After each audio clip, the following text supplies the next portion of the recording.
Assalamualaikum warahmatullahi wabarakatuh. Izin memperkenalkan diri, nama saya Andita Mariska, NPM 2241-1036 dari kelas manajemen 22. Di sini saya akan menjelaskan materi 3 mengenai analisis rasio keuangan.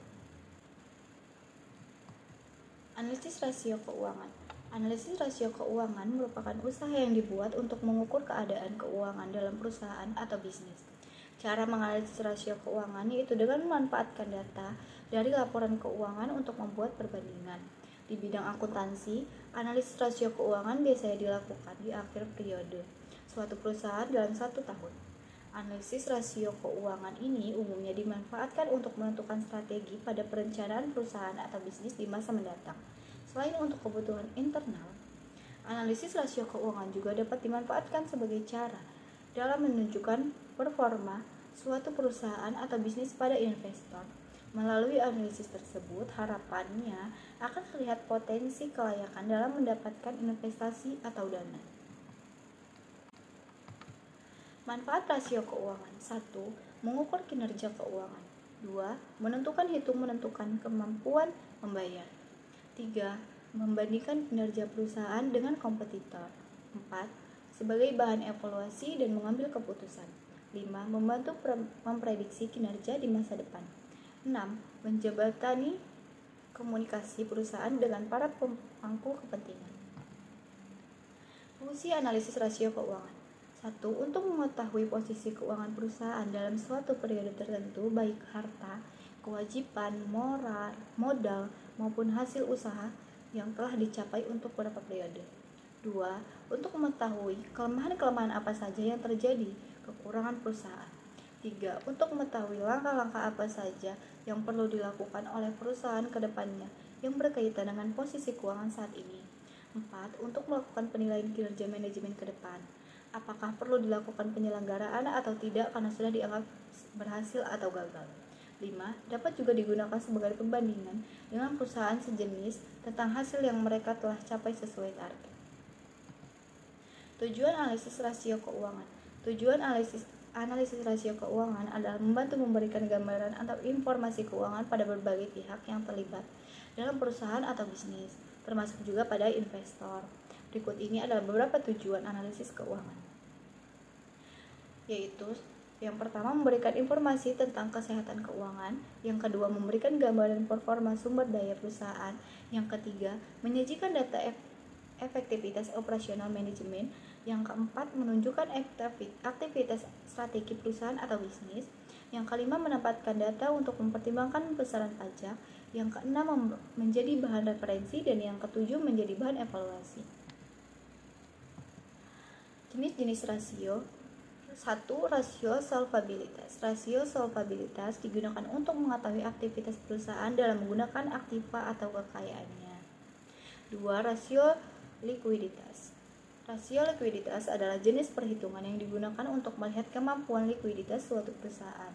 Yang ketiga, rasio aktivitas. Rasio aktivitas adalah rasio untuk menilai kemampuan perusahaan dalam melaksanakan aktivitas sehari-hari atau kemampuan perusahaan dalam penjualan, menghitung penagihan piutang maupun pemanfaatan aktiva yang dimiliki. 4. Rasio probabilitas. Rasio probabilitas merupakan perbandingan untuk mengetahui kemampuan perusahaan dalam mendapatkan laba, profit, dan pendapatan earning terkait penjualan, aset, dan ekuitas atas dasar pengukuran tertentu. Rasio probabilitas ini diperlukan untuk melakukan pencatatan transaksi keuangan. 5. Rasio efisiensi. Rasio ini mengukur beberapa efisiensi perusahaan dalam menggunakan sumber daya untuk menghasilkan pendapatan. Contohnya, rasio efisiensi meliputi rasio pembuatan persediaan, perputaran persediaan, rasio perputaran aset. 6. Rasio pasar. Rasio ini mencerminkan evaluasi pasar terhadap nilai perusahaan. Rasio pasar melibatkan perbandingan antara harga saham dengan pendapatan perusahaan atau ekuitas perusahaan. Analisis tim series and forensic. Cara menganalisis rasio keuangan menggunakan metode ini yaitu membandingkan data keuangan pada periode tertentu. Perbandingan ini digunakan sebagai bahan proyeksi atau perkiraan kondisi keuangan suatu perusahaan di masa yang akan datang. Analisis tim series dalam forecasting memiliki beberapa poin yang harus diperhatikan karena pengaruh terhadap struktur keuangan. Poin-poin tersebut diantaranya adalah peraturan pemerintah, perubahan kompetisi, akuisisi, dan penambahan teknologi dan perubahan teknologi.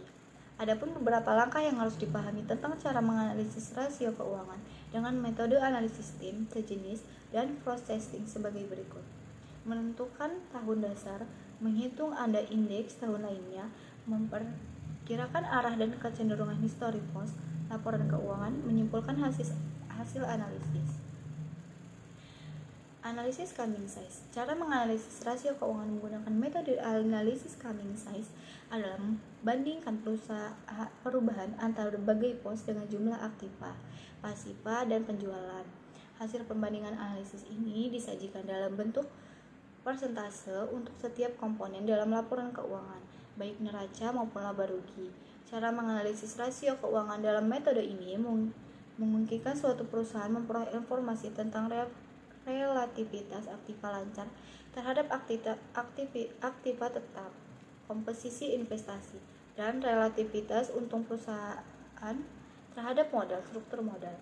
Analisis coming size dapat digunakan perusahaan untuk sebagai penilaian, baik dalam perbandingan laporan keuangan periode sebelumnya dengan saat ini, maupun perbandingan kompetitor dan perusahaan sendiri.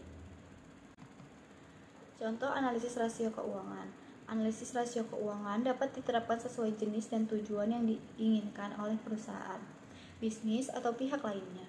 Contoh analisis keuangan secara sederhana misalnya perhitungan margin laba bersih dari perusahaan X selama tanggal 21 sampai 24 Desember pada laporan keuangan. Setelah memotong pajak pada laba bersih, lalu pembagian dengan penjualan ditentukan hasil sebagai berikut. Di tanggal 21 Desember itu menghasilkan 30,97% dan di tanggal 22 Desember itu menghasilkan 29,55%, di tanggal 23 Desember itu 26 sampai 97%, 24 Desember 19,10%. Dari data tersebut dapat disimpulkan bahwa kecenderungan margin laba bersih yang dimiliki oleh perusahaan X adalah semakin menurun. Jika ingin melihat bagaimana performa sumber daya perusahaannya, berarti belum dapat dikategorikan maksimal. Nah, itu dia penjelasan mengenai bagaimana cara menganalisis rasio keuangan dengan tepat untuk perusahaan dan contohnya.